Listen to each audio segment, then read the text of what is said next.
Ella canta. ¿Cómo? Ya ahí, ¿verdad? Ahora no. Como nueva ya. Fíjate que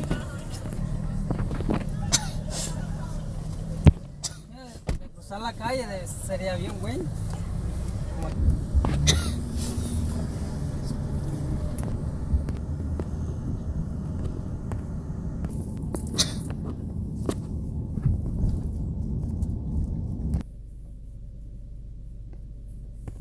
Haga lo que yo te doy.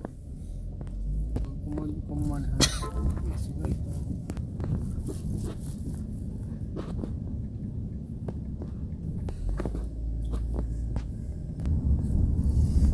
A veces.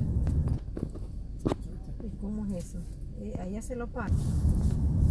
Después había uno hablando con su amiga en el teléfono y hablando de dinero. Entonces las prostitutas no se ponen en una esquina, se hacen por folleto. Todo incluido. Es de un hombre. Que hay un sitio también.